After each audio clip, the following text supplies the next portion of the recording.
المأساة الخامسة አምስተኛው አደጋ بدون عنوان ያለ ርዕስ لأنني والله ምክንያቱም እኔ ወላሂ መረጥኩ ماذا أقول ምን وكيف እንደምል أعلنها እንዴት ርዕስ እንደምሰጥ فاختاري أنت አንቺው ምረጪ ርዕሱን بعد سماعها عنوانا ከሰማሹ በኋላ ولك الخيار ምርጫ ያንቺ ነው اتصلت عليها ደወለችልኝና تعرض مشكلتها ችግሯን ልትነግረኝ قالت አለችኝ كانت لي علاقة مع شاب ግንኙነት ነበረኝ ከአንድ ወጣት ጋር كان من ثمراتها ታዲያ በቆይታችን أني وقعت في الحرام مرات ومرات በተደጋጋሚ حرام ውስጥ ወድቄ ነበር لكنني بعد حج هذا العام ነገር ግን እኔ ከዚህኛው ዓመት ሐጅ በኋላ ተውባ አደረኩ ተጸጸትኩኝ ከጥፋቴም ተመለስኩ فبماذا ምን تنصحني ትመክረኛለህ قلت አልኳት تصدقي في التوبة ተውባሽ እውነተኛ አድርጊ አላህንም ጽናት ጠይቂ እስክትፈነዳ እያለቀሰች ትላለች ወላሂ እኔ እውነተኛ ነኝ انفجرت باكية وهي እስክትፈነዳ እያለቀሰች ትላለች والله إني ወላሂ እኔ እውነተኛ ነኝ لقد أحرقت ወንጀሌ المعاصي ልቤን አቃጥሎታል وأجرت دمعي እንባዬ حول ፊቴን አጥቦታል فهدأتها وقلت አረጋጋዋትና አልኳት أبشري بالخير አብሽሪ ኸይር አለ فرحمة الرحمن واسعة ያዛኙ ዝነት ሰፊ ነው وإنه እሱ غفار ደግሞ አዛኝ ነው ተውበት ላደረገና ላመነ وعمل صالحا መልካም ስራ ለሚሰራና ለተመራ አለችኝ بقيت مشكلة የቀረ ችግር አለ أعاني منها የምገልጽልህ قلت ما هي ምንድነው አልኳት አለችኝ لا زال يتصل بي من حين አሁንም إلى ይደውልልኛል ያለፋታ أو يرسل إلي رسائل في ወይ الجوال በስልኬ መልእክት ይልክልኛል በነገራችን ላይ أنه هو أيضا እሱም ደግሞ قد صلح حاله ሁኔታው ተስተካክሏል وتبدلت أوضاعه ጸባዩም ተቀይሯል فقلت አልኳት ما الهدف إذن من الاتصال ታዲያ والإرسال ለምንድነው የሚጽፍልሽና هذا የሚደውልልሽ باب من أبواب الشيطان ይሄ የሸይጣን በር ولا ነው بد أن يغلق የግድ መዘጋት አለበት فإن الله قد قال አላህም እንዲህ ብሏል ولا تتبعوا خطوات الشيطان የሸይጣንን መንገድ አትከተሉ إن كان صادقا እውነተኛ ከሆነ يريد تصحيح ما كان የቀድሞውን ለማስተካከል ካሰበ يطرق البيت من بابه ቤቱን በበር በኩል ያንኳኳ አለች إنه يستمع እሱ لأشرطة ያንተን ካሴት ያደምጣል ويتابع أخباره ዜናህንም ይከታተላል قلت አልኳት أعطيني رقم የስልክ هاتفه ቁጥሩን ስጭኝ وسأتصل عليه እደውልለታለሁ اتصلت عليه ደወልኩለት وعرفته ራሴንም بنفسي ማስተዋወቅኩት ففرح ደስ واستغرب አለውና አናገረኝ فقلت له አልኩት اتصلت علي فتاة አንዲት ሴት ደወለችልኝ يهمها أمرك ጉዳይህ ያሳስባታል وتريد ላንተም لك الخير መልካም ታስብልሃለች لقد قالت እሷ አለች لقد كنت أنت አንተና وإياها እሷ ከዚህ በፊት على علاقة محرمة የሐራም ግንኙነት ላይ ነበራችሁ ثم من الله عليكما بالتوبة والهداية ከዛም አላህ ተውበትና መመራትን فاحمد ወፈቃችሁ الله على ለዚህ ذلك ደግሞ አላህን አመስግን ثم قلت ከዛም አልኩት لكن بقي أمر ግን አንድ ነገር ይቀራል ምንድነው አለኝ قلت አልኩት أمر الرسائل ስልክ والاتصال የምትደውለውና መልእክት የምትልከው إن كنت صادقا እውነተኛ تريد ከሆንክ أن تصحح ما مضى የቀድሞውን ማስተካከል ከፈለክ فاطرق البيت من بابه ቤቱን በበር በኩል አንኳኳ كما قال الله አላህ እንዳለው وأتوا البيوت من ወደ ቤቱ ኑ أبوابها በበሩ በኩል وإلا አለበለዚያ فاقطع ذلك ያንን ቁረጥ وأغلق باب الشيطان የሸይጣንን በር ዝጋው فوعدني خيرا በመልካም ተስማማኝ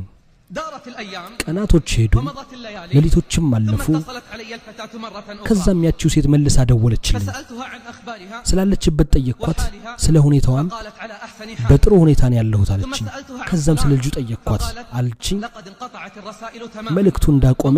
መደወሉንም ትቷል አለችኝ ግን አለች ثم سكتت ከዛም ዝም አለች وطال سكوتها ዝምቷ በዛ فقلت ما بك ምን ሆነሽ ነው አልኳት قالت هناك አንድ أمر ጉዳይ አለ لا بد أن ይግድ تعرفه ማወቅ ያለብህ አለች فكيف أستحي منك እንዴት አንተን አፍራለሁ أنا لم እኔ أستحي من አላህን الله ሳላፍር አለች قلت ما هو ምንድነው አልኳት قالت አለች لم أقل لك አልነገርኩም ነበር إني እኔ متزوجة ባለ ትዳር ነኝ قالت አለች لم أقل لك إني አልነገርኩም متزوجة ባለ ትዳር መሆኔን وعندي 3 أطفال እኔ 3 ልጆችም እንዳሉኝ فصعقت أنا እኔ በድንጋጤ ወደቅኩ وتلعثمت ከግድግዳ ጋር ተጋጨው ولم أستطع الكلام መናገር አልቻልኩም صاح في داخلي صائح ጓደኛዬ አጠገቤ ጮኸ ونادى مناد ሰዎችን ጠራ يا الله ألهذه الدرجة እዚህ ደረጃ ደርሷል وصل بنا الضياع والانحلال የኛ ጥፋትና መዳፈር حبست دموعي እንባዬን አፈሰስኩ أسا على واقع በሙስሊሞች ሁኔታ قالت باكية አለችኝ لم እያለቀሰች لا تتكلم ለምንድነው ማትናገረው أعلم أن جرمي عظيم አውቃለሁ ወንጀሌ ከባድ ነው ولكني تائبة እኔ ግን ተውበት አድርጌያለሁ والله يحب التوبة አላህም ተውበት ማድረግን ይወዳል ووالله በአላህ ይሁንብኝ إني نادمة እኔ ተጸጽቼ ومنطرحة بباب رب ወደ العالمين ዓለማቱ ጌታ በር መጥቻለሁ تمالكت نفسي እኔ ራሴን ተቆጣጠርኩ وقلت ከዛም አልኳት والأطفال እሺ ልጆቹስ أطفال ልጆቹ የማን ናቸው فقالت አለችኝ أقسم بالله العظيم በአላህ እምላለሁ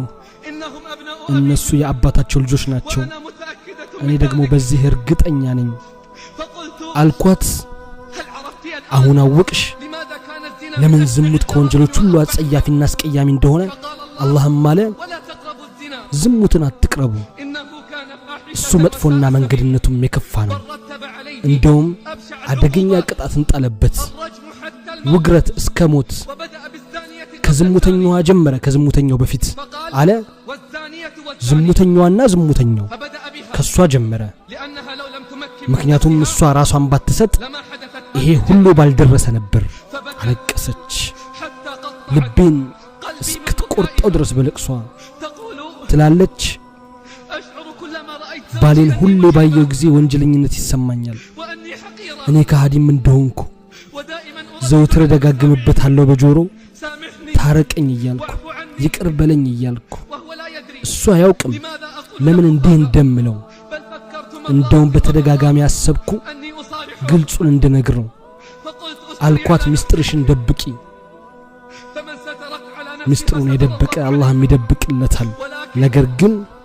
أصدقي مع الله ከአላህ ጋር ተውባሽን እውነተኛ አድርጊ فزاد بكاؤها ለቅሷ በረታ شعرت حينها ይሄን የተሰማኝ أنها صادقة እሷ እውነተኛ እንደሆነች شعرت حينها أنها ይሄን صادقة የተሰማኝ እውነተኛ እንደሆነች በተውበቷ أحسبها والله حسيبها አስቧት አላህም ያስባታል وكل ابن آدم خطاء ሁሉም ያዳም ልጅ ተሳሳች ነው وخير الخطائين التوابون ከስተተኞቹ ምርጦቹ ተሰጻቹ